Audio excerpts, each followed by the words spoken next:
Combien d'ancêtres avons-nous réellement? Une plongée fascinante dans la généalogie humaine. Lorsque l'on s'interroge sur notre arbre généalogique, une question intrigante se pose. Combien de parents ascendants avons-nous, si nous remontons jusqu'au tout début de l'humanité? Sur le papier, les chiffres explosent rapidement grâce à une progression exponentielle. Mais la réalité est bien plus nuancée. Plongeons ensemble dans cette réflexion captivante pour démêler théorie et réalité biologique. L'arbre généalogique théorique, une croissance exponentielle. Imaginons un instant que chaque génération se compose de 2 parents distincts, 4 grands-parents, 8 arrière-grands-parents, et ainsi de suite. Chaque génération double le nombre d'ancêtres. En suivant cette logique, vous avez 2 parents, 4 grands-parents, 8 arrière-grands-parents. Après 10 générations, 250 ans, vous compteriez déjà 2046 ascendants. Et après 30 générations, 750 ans, ce chiffre grimpe à plus de 2 milliards. Si l'on pousse cette réflexion sur 12 000 générations, soit environ 300 000 ans, correspondant au début de l'Homo sapiens, le nombre total d'ancêtres théoriques devient si grand qu'il dépasse l'entendement. Mais un problème apparaît rapidement, ces chiffres supposent que chaque ancêtre est unique, sans chevauchement entre les lignées. Or, ce n'est pas le cas. La réalité biologique, un arbre généalogique qui se ramifie, puis converge. Dans la réalité, notre arbre généalogique ressemble davantage à un réseau complexe qu'à un arbre parfait.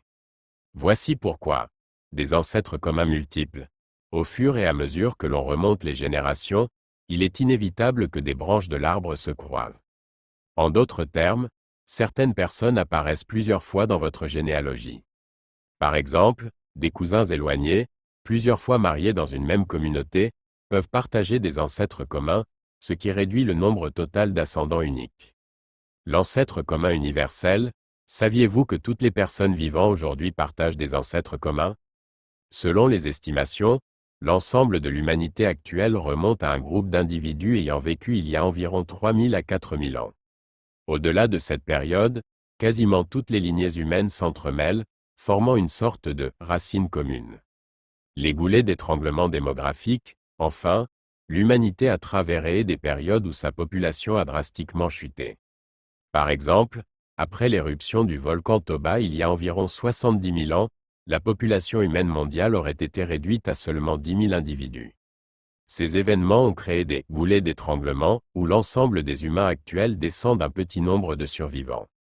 Ces phénomènes limitent drastiquement le nombre d'ascendants réels et uniques que nous pouvons revendiquer.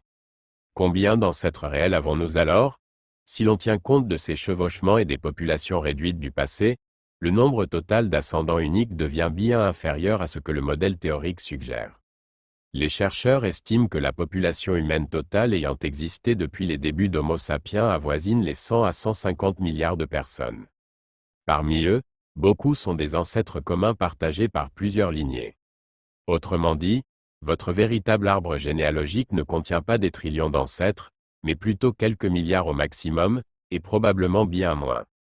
Pour conclure, un héritage partagé, en théorie, l'arbre généalogique d'un individu semble exploser à l'infini, mais la réalité nous rappelle que nous partageons une grande partie de notre héritage avec le reste de l'humanité.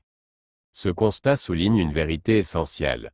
Nous sommes tous profondément connectés, liés par des ancêtres communs qui ont façonné notre histoire collective. Chers auditeurs, que pensez-vous de cette incroyable interconnexion humaine? Laissez-nous vos commentaires et vos réflexions sur cette question fascinante, et n'oubliez pas, chaque pas en arrière dans notre généalogie est aussi un pas vers notre humanité commune.